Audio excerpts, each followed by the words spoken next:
Friends, welcome back. I'm Christina. I'm all discombobulated. Let's start over. Hello, friends. I'm Christina, the manager of the Pacific Beach Library. Thank you for joining me for day 14 of our read along together of A Room with a View by E.M. Forster. This is our second to last day, which lets me have the opportunity to say one of my favorite words.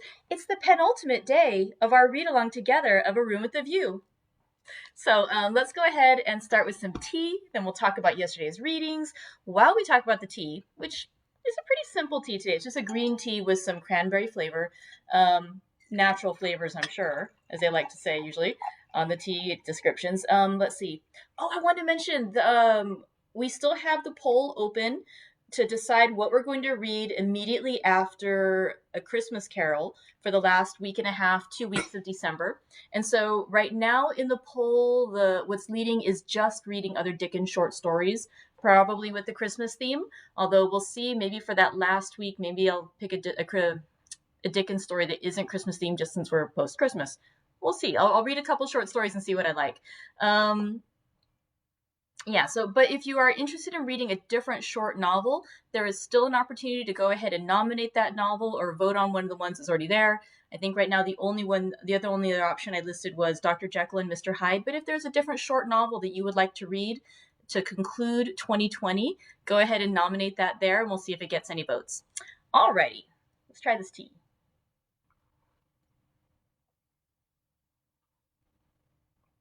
Good. This is actually my second pot of this one today. I had this one I was using tea bags, and I was finishing off the package, so I was like, I could probably get by with one, but I'm going to do two and just throw it in there, and I'll make a second pot later in the day, which is what I'm enjoying now. So, all right, let's talk a bit about A Room with a View because, excuse me, I hope this is working, by the way. Let's talk a bit about A Room with a View. Yesterday we read 2 chapters, and as pointed out, even though Lucy Honeychurch had earlier reflected to herself that she did not like lying, that she was going to make a point to be honest and to not lie henceforth because it was not the kind of thing she had done in the past, and she was rather surprised at herself that she had told a lie to her mother. Now we have a series of lying chapters. So we started with lying to George, and then our second chapter that we read yesterday was lying to Cecil. So starting with lying to George. It begins after the kiss that was exchanged, the second kiss between George Emerson and Lucy Honeychurch.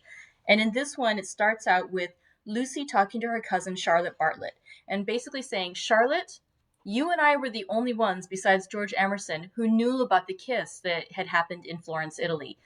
And yet somehow it appears in this novel by Eleanor Lavish. And yes, thank you, Judy, for letting me know it was working. I was having tech difficulties earlier, and that's why I was a little late, and I was worried, maybe it's not broadcasting. But I'm glad that you're here. Thank you. Sorry. So Charlotte and Lucy were talking, and Lucy was basically saying there's this passage in the book that Eleanor Lavish wrote about where she knew exactly what had happened between me and George Emerson. How would she know? And then also it was very uncomfortable because this passage was in a book that Cecil was reading. And not only did Cecil, her fiance, read it, but he read it aloud to her in the presence of George Emerson, the man who had kissed her. So again, layers of awkwardness and wrongness were happening. And she was saying, how would Eleanor Lavish have known about this thing? And Charlotte was the one who had told. And Charlotte basically says, well, I will never trust Eleanor Lavish again. How could I ever, she will not be a friend of mine. And Lucy's like, what are you talking about? She's not be a friend of yours. You told me not even to tell my mother. And now you were telling Eleanor Lavish. And so there's a little discussion between the two ladies. Eventually, they say that they have to say something to stop this from going any further, that they need to talk to George Emerson and make sure he's not going to say anything any further or do anything beyond that, because he's already kissed her again upon hearing that chapter read. And so Lucy says that she will be the one to speak to George Emerson because Charlotte says she doesn't want to do it. And there's also really, from the modern reader, an amusing passage of, if only we had a man, if only a man could speak to him for us. We can't do it. Oh, we poor women.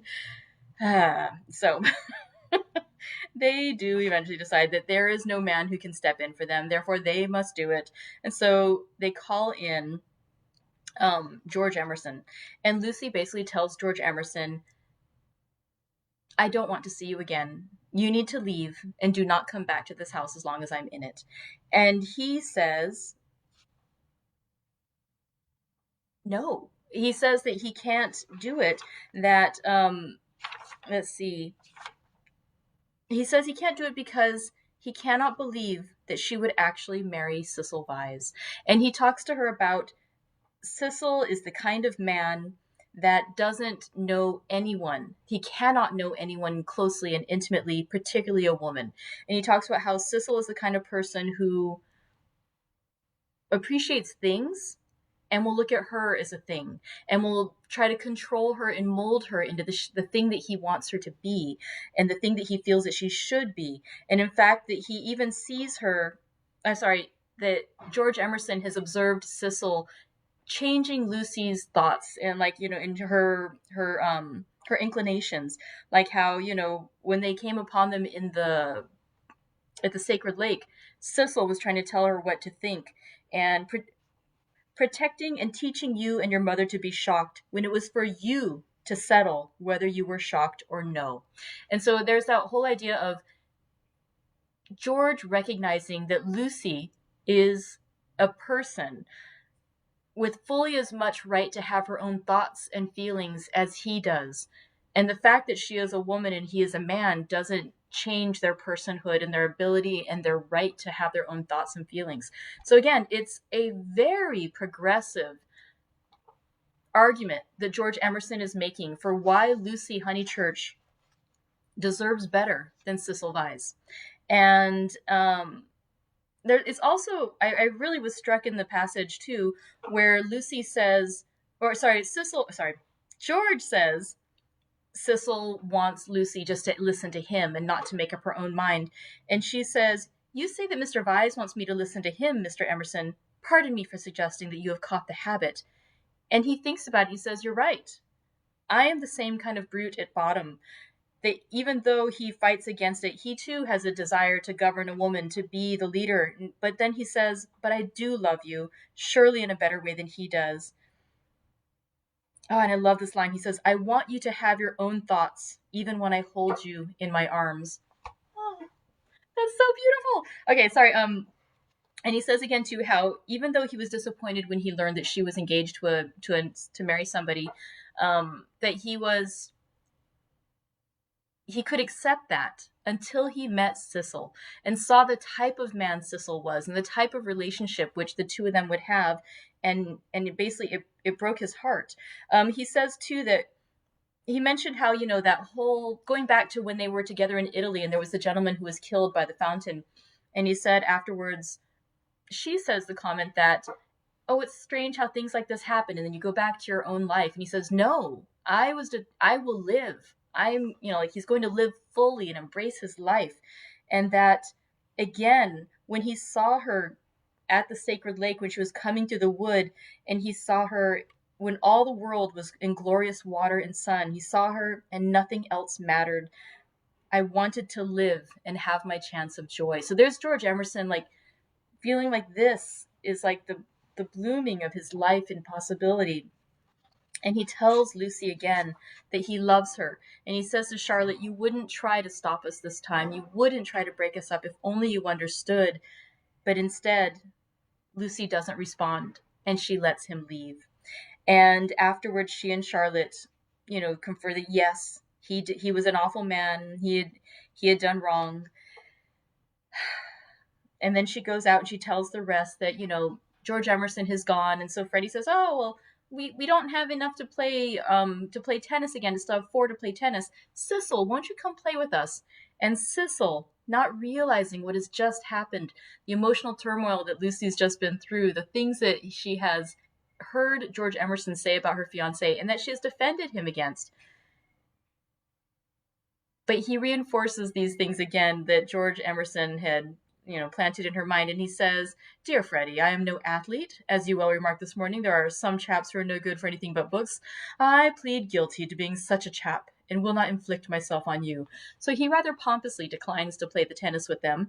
And Forster writes, the scales fell from Lucy's eyes. And I love it. It's just so succinct. She says, or he writes, how had she stood Cecil for a moment? He was absolutely intolerable. And the same evening, she broke off her engagement. So that was lying to George. The second chapter we read was lying to Cecil. And in that one, it doesn't give us the details of the actual breaking off the engagement. It's the afterwards, when he is basically stunned and he's not angry. He's just trying to work out what went wrong. And she says basically, we're too different. I realize it now. The tennis was the final tipping point where I realized I cannot be with you. And he's like, well, why couldn't you have told me this sooner? Maybe I could have been different. And he's like, and I thought you said you loved me. And she's like, I thought I did, but I realized I did not. I never loved you, and I should never have accepted your marriage proposal. And finally, he keeps pushing her for a little bit more. And he says, it would hurt a little less if I only knew why. And she tells him, she starts saying the things that George Emerson had told her. He says, you're the kind of person who can't know anyone intimately. And that you try to protect me. And you let me be myself when we were acquaintances, but now you protect me, but I won't be protected. I will choose for myself what is ladylike and right, and to shield me is an insult. And so she's taken these arguments that George Emerson made, and she is bringing them back to Cecil. And when Cecil hears them, he says, you're right.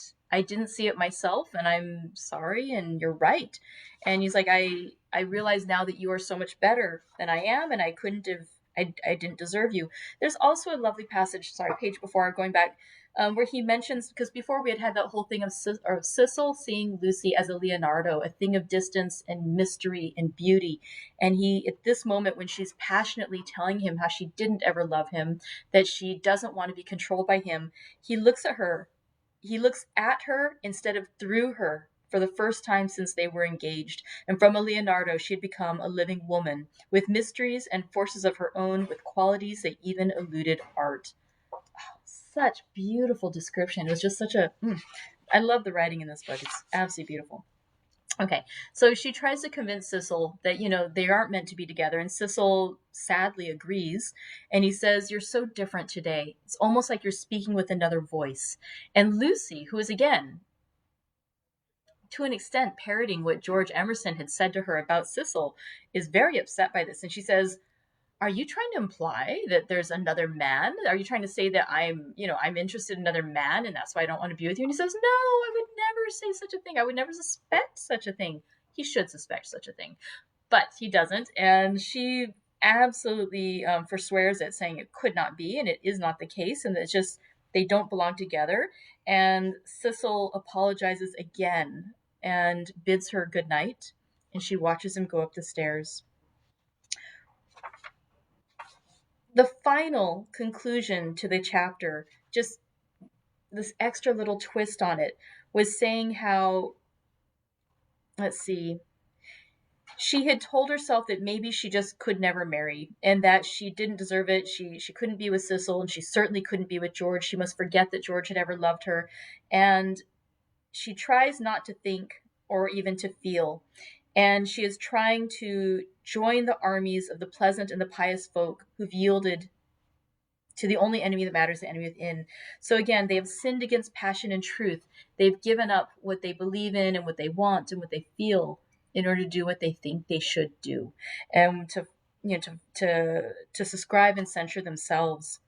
And eventually it says, as the years pass, their pleasantry and their piety will show cracks, their wit will become cynicism, and their unselfishness, hypocrisy. And so because they feel in conflict with themselves, they will produce discomfort wherever they go. So again, this idea that she's betraying her nature, and so she will become something different and less. And it just ends with this line of, Lucy entered this army when she pretended to George that she did not love him, and pretended to Cecil that she loved no one. The night received her as it had received Miss Bartlett 30 years before. So it begs the question of what experience had Charlotte Bartlett had? What had shaped her into the woman that we see now, who is so afraid of what people will think of Lucy Honeychurch for having this kiss with George Emerson, and so constrained by just by fear, by living in fear instead of embracing love. Ah, beautiful. Okay, sorry. So let's go ahead and we're just going to read one chapter today. I'm warning you now too, on Monday it's going to be a long reading. There is a chapter the same length as today, and then a teeny tiny, like 5.5 page chapter, and I don't want to wait for that, so we're going to read a relatively long reading on Monday, just so we can wrap it all up to a beautiful conclusion. It's going to be wonderful. But today we have one chapter, and whereas in our last two chapters we had lying to George, lying to Cecil, today she's going all in on the lying. Chapter 18 is entitled Lying to Mr. Beebe, Mrs. Honeychurch, Freddie, and the servants. Ooh, lots of lying going on. So let's get ourselves ready for today's reading. Chapter 18, Lying to Mr. Beebe, Mrs. Honeychurch, Freddie, and the servants. Windy Corner lay not on the summit of the ridge, but a few 100 feet down the southern slope, at the springing of one of the great buttresses that supported the hill. On either side of it was a shallow ravine filled with ferns and pine trees, and down the ravine on the left ran the highway into the Weald. Whenever Mr. Beebe crossed the ridge and caught sight of these noble dispositions of the earth, and, poised in the middle of them, Windy Corner, he laughed. The situation was so glorious, the house so commonplace, not to say impertinent. The late Mr. Honeychurch had effected the cube because it gave him the most accommodation for his money, and the only addition made by his widow had been a small turret, shaped like a rhinoceros's horn, where she could sit in wet weather and watch the carts going up and down the road. So impertinent. And yet the house did, for it was the home of people who loved their surroundings honestly. Other houses in the neighborhood had been built by expensive architects. Over others, their inmates had fidgeted sedulously. Yet all these suggested the accidental, the temporary, while Windy Corner seemed as inevitable as an ugliness of nature's own creation. One might laugh at the house, but one never shuddered. Mr. Beebe was bicycling over this Monday afternoon with a piece of gossip. He had heard from the Miss Allens. These admirable ladies, since they could not go to Sissy Villa, had changed their plans. They were going to Greece instead. Since Florence did my poor sister so much good, wrote Miss Catherine, we do not see why we should not try Athens this winter. Of course, Athens is a plunge, and the doctor has ordered her special digestive bread. But after all, we can take that with us, and it is only getting first into a steamer and then into a train. But is there an English church? And the letter went on to say, I do not expect we shall go any further than Athens, but if you know of a really comfortable pension at Constantinople, we should be so grateful. Lucy would enjoy this letter, and the smile with which Mr. Beebe greeted Windy Corner was partly for her. She would see the fun of it, and some of its beauty, for she must see some beauty. Though she was hopeless about pictures, and though she dressed so unevenly, oh, that cerise frock yesterday at church! She must see some beauty in life, or she could not play the piano as she did. He had a theory that musicians are incredibly complex and know far less than other artists what they want and what they are, that they puzzle themselves as well as their friends, that their psychology is a modern development and has not yet been understood. This theory, had he known it, had probably just been illustrated by facts. Ignorant of the events of yesterday, he was only riding over to get some tea, to see his niece, and to observe whether Miss Honeychurch saw anything beautiful in the desire of two old ladies to visit Athens.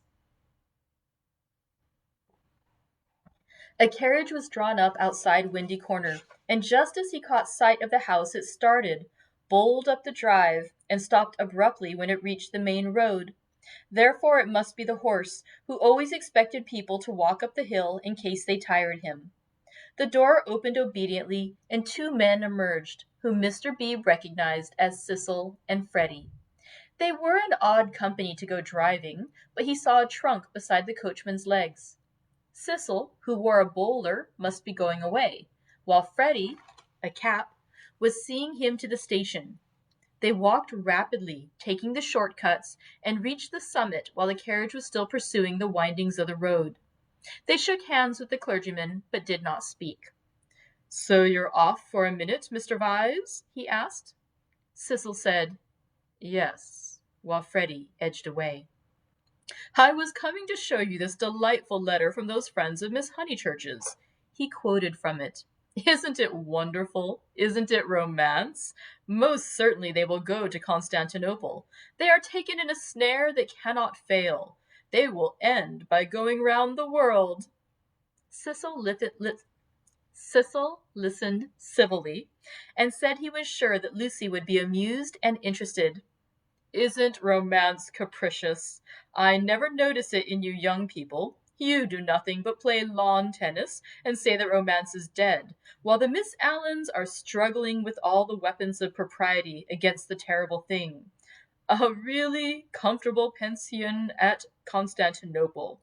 So they call it out of decency, but in their hearts they want a pension with magic windows opening on the foam of perilous seas in fairyland forlorn. No ordinary view will content the Miss Allens. They want the Pension Keats." "I'm awfully sorry to interrupt, Mr. Beebe," said Freddie, "but have you any matches?" "I have," said Cecil, and it did not escape Mr. Beebe's notice that he spoke to the boy more kindly. "You have never met these Miss Allens, have you, Mr. Vyse?" "Never." "Then you don't see the wonder of this Greek visit. I haven't been to Greece myself, and don't mean to go, and I can't imagine any of my friends going. It is altogether too big for our little lot. Don't you think so?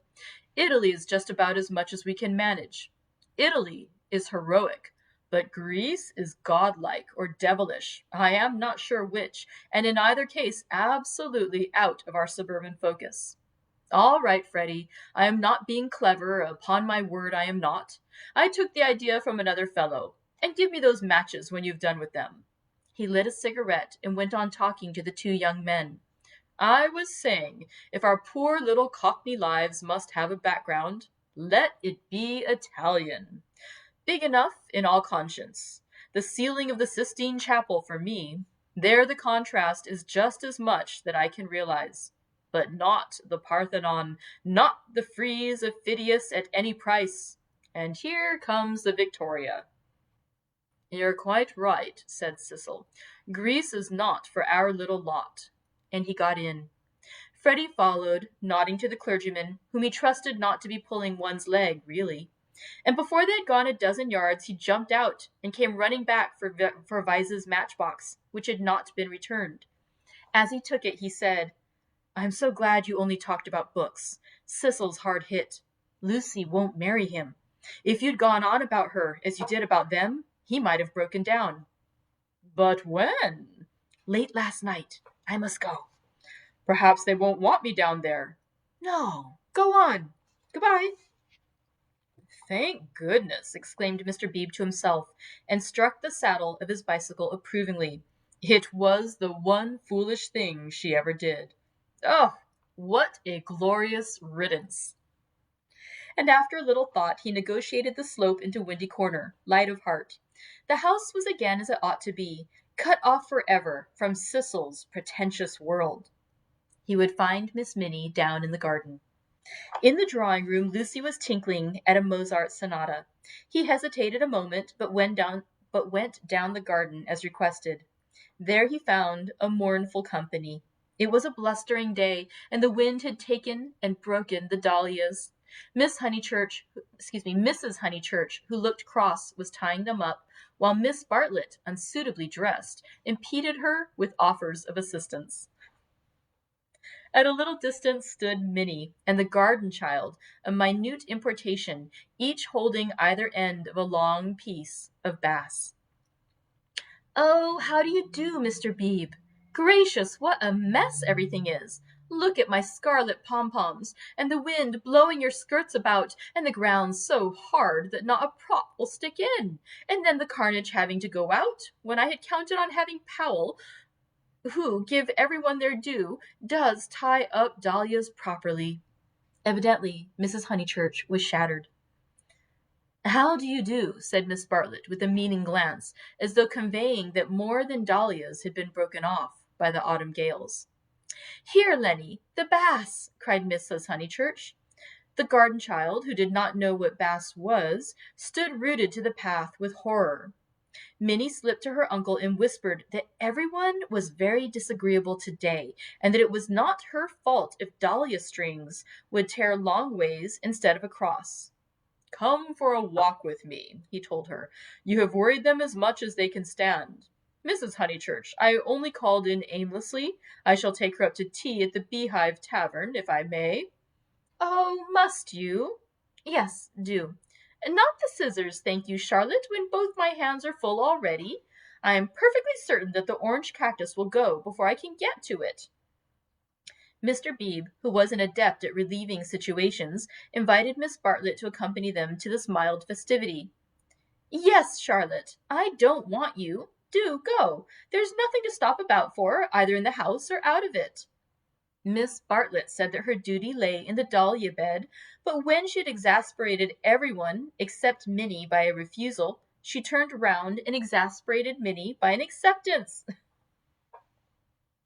Then they walked up the garden, an orange cactus fell, and Mr. Beebe's last vision was of the garden child clasping it like a lover, his dark head buried in the wealth of blossom. "It is terrible, this havoc among the flowers," he remarked. "It is always terrible when the promise of months is destroyed in a moment," enunciated Miss Bartlett. "Perhaps we ought to send Miss Honeychurch down to her mother, or will she come with us?" "I think we had better leave Lucy to herself and to her own pursuits." "They're angry with Miss Honeychurch because she was late for breakfast," whispered Minnie. "And Floyd has gone, and Mr. Vyse has gone, and Freddie won't play with me. In fact, Uncle Arthur, the house is not at all what it was yesterday." "Don't be a prig," said her Uncle Arthur. "Go and put on your boots." He stepped into the drawing room where Lucy was still attentively pursuing the sonatas of Mozart. She stopped when he entered. "How do you do?" "Oh, no, sorry. How do you do? Miss Bartlett and Minnie are coming with me to tea at the Beehive. Would you come too?" "I don't think I will, thank you." "No, I don't suppose you would care too much." Lucy turned to the piano and struck a few chords. "How delicate those sonatas are," said Mr. Beebe, though at the bottom of his heart he thought them silly little things. Lucy passed into Schumann. "Miss Honeychurch!" "Yes?" "I met them on the hill. Your brother told me." "Oh, he did?" She sounded annoyed. Mr. Beebe felt hurt, for he had thought that she would like him to be told. "I needn't say that it will go no further." "Mother, Charlotte, Cecil, Freddie, you," said Lucy, playing a note for each person who knew, and then playing a sixth note. "If you'll let me say so, I am very glad, and I am certain that you have done the right thing." "So I hoped other people would think, but they don't seem to." "I could see that Miss Bartlett thought it unwise." "So does Mother. Mother minds dreadfully." "I am very sorry for that," said Mr. Beebe with feeling.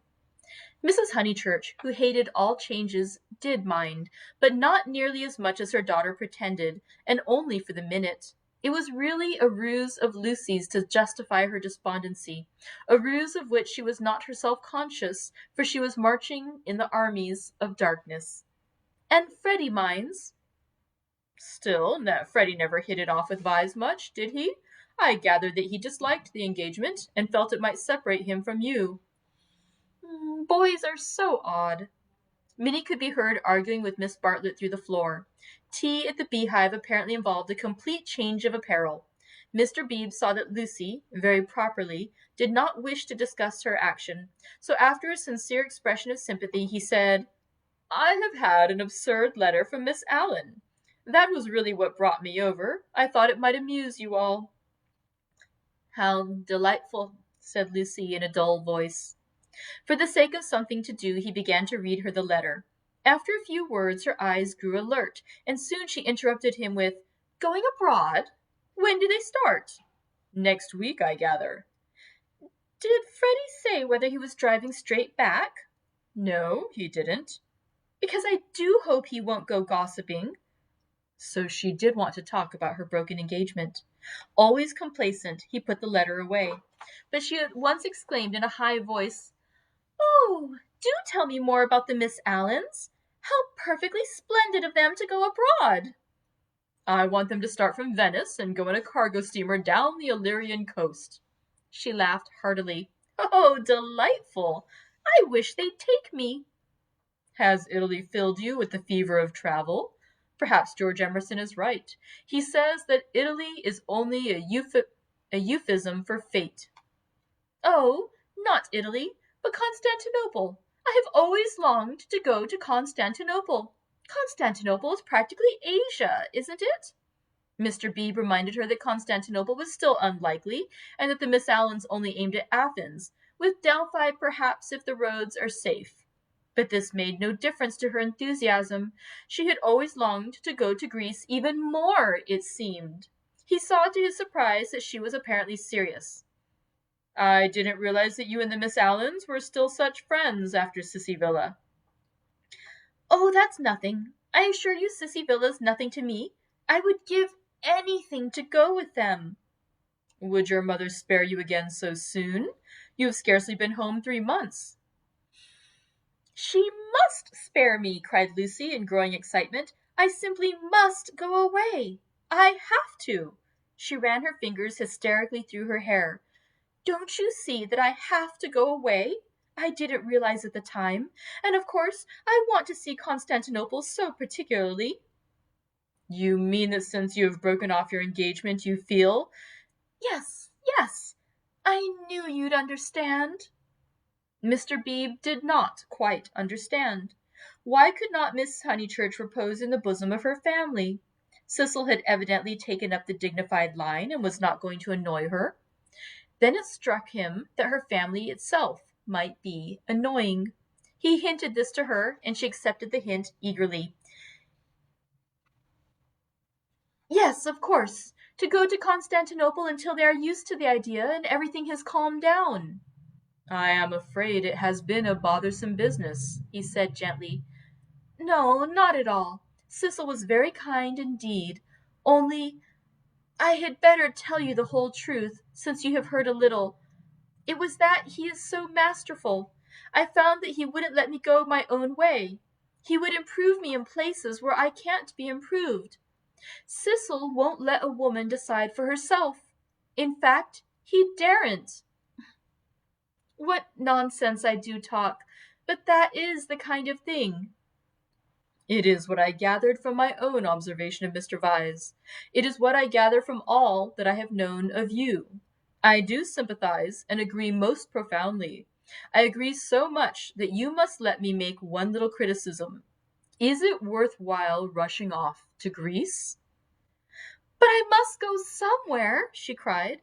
"I have been worrying all the morning, and here comes the very thing." She struck her knees with clenched fists and repeated, "I must. And the time I shall have with mother, and all the money she spent on me last spring. You all think much too highly of me. I wish you weren't so kind." At this moment Miss Bartlett entered, and her nervousness increased. "I must get away, ever so far. I must know my own mind and where I want to go." "Come along. Tea, tea, tea," said Mr. Beebe, and hustled his guests out the front door. He hustled them so quickly that he forgot his hat. When he returned for it he heard, to his relief and surprise, the tinkling of a Mozart sonata. "She is playing again," he said to Miss Bartlett. "Lucy can always play," was the acid reply. "One is very thankful that she has such a resource. She is evidently much worried, as, of course, she ought to be. I know all about it. The marriage was so near that it must have been a hard struggle before she could wind herself up to speak." Miss Bartlett gave a kind of wriggle, and he prepared for discussion. He had never fathomed Miss Bartlett. As he had put it to himself at Florence, she might yet reveal depths of strangeness, if not of meaning. But she was so unsympathetic that she must be reliable. He assumed that much, and he had no hesitation in discussing Lucy with her. Minnie was fortunately collecting ferns. She opened the discussion with, We had much better let the matter drop. I wonder. It is of the highest importance that there should be no gossip in Summer Street. It would be death to gossip about Mr. Vyse's dismissal at the present moment. Mr. Beebe raised his eyebrows. Death is a strong word, surely too strong. There was no question of tragedy. He said, "Of course, Miss Honeychurch will make the fact public in her own way, and when she chooses. Freddie only told me because he knew she would not mind." "I know," said Miss Honeychurch civilly, "yet Freddie ought not to have told even you. One cannot be too careful." "Quite so." "I do implore absolute secrecy. A chance word to a chattering friend and—" "Exactly." He was used to these nervous old maids and to the exaggerated importance that they attached to words. A rector lives in a web of petty secrets and confidences and warnings, and the wiser he is, the less he will regard them. He will change the subject, as did Mr. Beebe, saying cheerfully, "Have you heard from any Bertolini people lately? I believe you keep up with Miss Lavish. It is odd how we of that pension, who seemed such a fortuitous collection, had been working into one another's lives. 2, 3, 4, 6 of us. No, 8. I had forgotten the Emersons, have kept more or less in touch.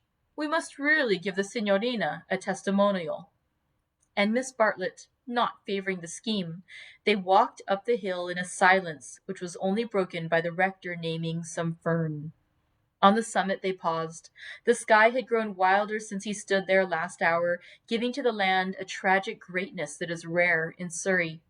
Grey clouds were charging across tissues of white, which stretched and shredded and tore slowly, until through their final layers there gleamed a hint of the disappearing blue. Summer was retreating. The wind roared, the trees groaned, yet the noise seemed insufficient for those vast operations in heaven. The weather was breaking up, breaking, broken, and it is a sense of the fit rather than of the supernatural that equips such crises with the salvos of angelic artillery. Mr. Beebe's eyes rested on Windy Corner, where Lucy sat, practicing Mozart. No smile came to his lips, and changing the subject again, he said, "We shan't have rain, but we shall have darkness. So let us hurry on. The darkness last night was appalling." They reached the Beehive Tavern at about 5 o'clock.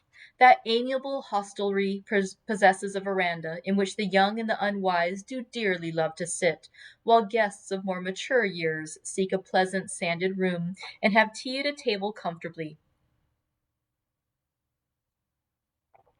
Mr. Beebe saw that Miss Bartlett would be cold if she sat out, and that Minnie would be dull if she sat in, so he proposed a division of forces. They would hand the child her food through the window. Thus he was incidentally enabled to discuss the fortunes of Lucy. "I have been thinking, Miss Bartlett," he said, "and unless you very much object, I would like to reopen that discussion." She bowed. "Nothing about the past I know little, and care less about that.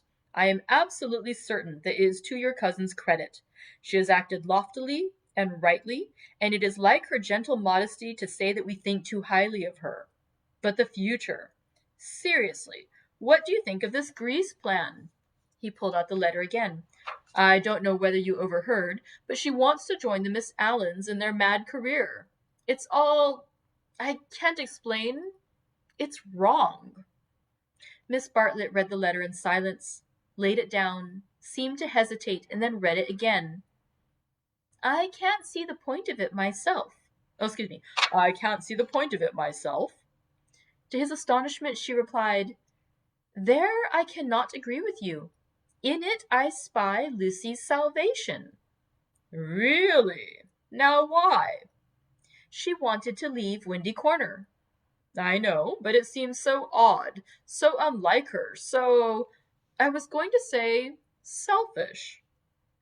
"It is natural, surely, after such painful scenes, that she should desire a change." Here apparently was one of those points that the male intellect misses. Mr. Beebe exclaimed, "So she says herself, and since another lady agrees with her, I must own that I am partially convinced. Perhaps she must have a change. I have no sisters and I don't understand these things. But why need she go as far as Greece? You may well ask that, replied Miss Bartlett, who was evidently interested and had almost dropped her evasive manner. Why Greece? What is it, Minnie dear? Jam? Why not Tunbridge Wells? Oh, Mr. Beebe, I had a long and most unsatisfactory interview with dear Lucy this morning. I cannot help her. I will say no more. Perhaps I have already said too much. I am not to talk. I wanted her to spend 6 months with me at Tunbridge Wells, and she refused. Mr. Beebe poked at a crumb with his knife. But my feelings are of no importance. I know too well that I get on Lucy's nerves. Our tour was a failure. She wanted to leave Florence, and when we got to Rome, she did not want to be in Rome, and all the time I felt that I was spending her mother's money. Let us keep to the future, though, interrupted Mr. Beebe. I want your advice. Very well, said Charlotte, with a choky abruptness that was new to him, though familiar to Lucy. I, for one, will help her to go to Greece. Will you? Mr. Beebe considered. It is absolutely necessary, she continued, lowering her veil and whispering through it with a passion and intensity that surprised him. I know. The darkness was coming on, and he felt that this odd woman really did know. She must not stop here a moment, and we must keep quiet till she goes. I trust that the servants know nothing. Afterwards, but I may have said too much already. Only Lucy and I are helpless against Mrs. Honeychurch alone. If you help, we may succeed. Otherwise... Otherwise? Otherwise, she repeated, as if the word held finality. Yes, I will help her, said the clergyman, setting his jaw firm.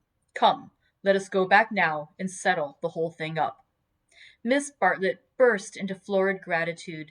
The tavern sign, a beehive trimmed evenly with bees, creaked in the wind outside as she thanked him.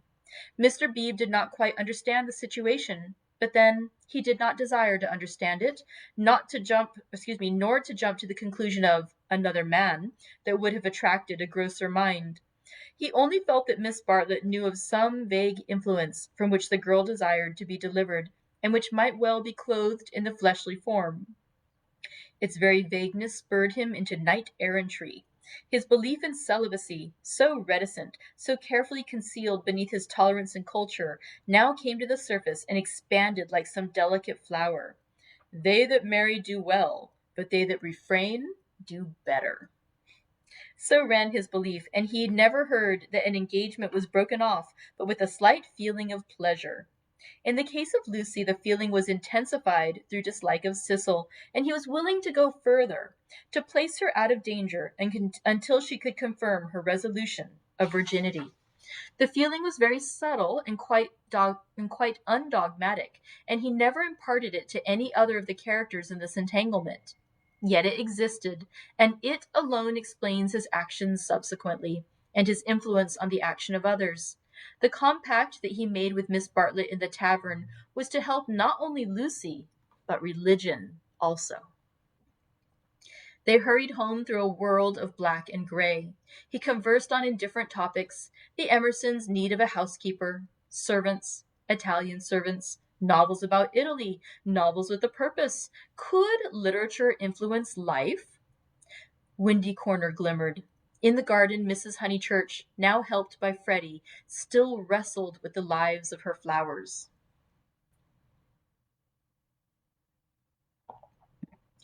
It gets too dark, she said hopelessly. This comes of putting off. We might have known the weather would break up soon, and now Lucy wants to go to Greece. I don't know what the world's coming to. Mrs. Honeychurch, he said, go to Greece she must. Come up to the house and let's talk it over. Do you, in the first place, mind her breaking with Vi's? Mr. Beebe, I'm thankful. Simply thankful. So am I, said Freddie. Good. Now come up to the house. They conferred in the dining room for half an hour. Lucy would never have carried the Greek scheme alone. It was expensive and dramatic, both qualities that her mother loathed. Nor would Charlotte have succeeded. The honors of the day rested with Mr. Beebe. By his tact and common sense, and by his influence as a clergyman, for a clergyman who was not a fool influenced Mrs. Honeychurch greatly, he bent her to their purpose. "I don't see why Greece is necessary," she said, "but as you do, I suppose it is all right. It must be something I can't understand. Lucy! Let's tell her. Lucy!" "She is playing the piano," Mr. Beebe said. He opened the door and heard the words of a song. "Look not thou on beauties charming." "I didn't know that Miss Honeychurch sang, too." "Sit thou still when kings are arming. Taste not when the wine cup glistens." It's a song that Cecil gave her. How odd girls are. "What's that?" called Lucy, stopping short. "All right, dear," said Mrs. Honeychurch kindly. She went into the drawing room, and Mr. Beebe heard her kiss Lucy and say, "I am sorry I was so cross about Greece, but it came on the top of the dahlias." Rather a hard voice said, "Thank you, Mother. That doesn't matter a bit. And you are right, too. Greece will be all right. You can go if the Miss Allens will have you." "Oh, splendid! Oh, thank you!" Mr. Beebe followed. Lucy still sat at the piano with her hands over the keys. She was glad, but he had expected greater gladness. Her mother bent over her. Freddie, to whom she had been singing, reclined on the floor with his head against her and an unlit pipe between his lips. Oddly enough, the group was beautiful. Mr. Beebe, who loved the art of the past, was reminded of a favorite theme, the Santa Conversazione, in which people who care for one another are painted chatting together about noble themes, a theme neither sensual nor sensational, and therefore ignored by the art of today. Why should Lucy want either to marry or to travel when she had friends at home? "Taste not when the wine cup glistens, speak not when the people listens," she continued. "Here's Mr. Beebe. Mr. Beebe knows my rude ways." "It's a beautiful song, and a wise one," said he. "Go on." "It isn't very good," she said listlessly. "I forget why. Harmony or something." "I suspected it was unscholarly. It's so beautiful."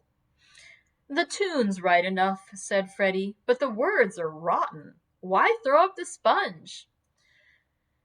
"How stupidly you talk," said his sister. The Santa Conversazione was broken up. After all, there was no reason that Lucy should talk about Greece or thank him for persuading her mother, so he said goodbye. Freddie lit his bicycle lamp for him in the porch, and with his usual felicity of phrase said, "This has been a day and a half." "Stop thine ear against the singer." "Wait a minute, she is finishing." "From the red gold keep thy finger, vacant heart and hand and eye, easy live and quiet die." "I love weather like this," said Freddie. Mr. Beebe passed into it. The two main facts were clear. She had behaved splendidly, and he had helped her. He could not expect to master the details of so big a change in a girl's life.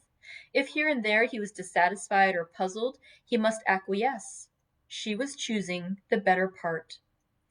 "Vacant heart and hand and eye." Perhaps the song stated the better part rather too strongly.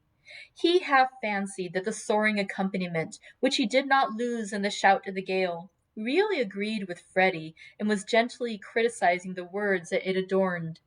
"Vacant heart and hand and eye, easy live and quiet die." However, for the fourth time, Windy Corner lay poised below him, now as a beacon in the roaring tides of darkness. That concludes our reading for today. We have just 2 chapters, one long and one short, which will conclude our read-along of A Room with a View next Monday. thank you very much for joining me. We will not be reading together tomorrow because it is Thanksgiving Day. And I also want to just take a moment to say thank you again, not just for reading this book with me, but for those of you who've been reading a little longer, or even if you've just been reading this book with me. As we, I think Thanksgiving is an opportunity to kind of look back a little bit and look ahead. And this year has certainly been a most unusual year. But as I think a lot of us, I hope, are taking the time to realize there's still so much to be thankful for. And there's some things, like just looking at this little book club that we've been doing together. I would never have started this if we had not had the pandemic. I wouldn't have thought people would want to tune in to listen to a librarian read out loud, or that I would find it so amazingly fun and just emotional. There's been so many times where it's just like, like we've shared these moments together with the book, and just also just the comments you guys have made, and like things I've shared, and just I really feel like even though we are doing this remotely and virtually over a screen, I feel this connection that it wouldn't have happened if we hadn't had this tragedy of this pandemic out there. We wouldn't have had this book club. And so for that blessing, I am very grateful. And I'm so grateful for all of you who've participated in this group with me. And thank you very much. It has been really one of the highlights of my career.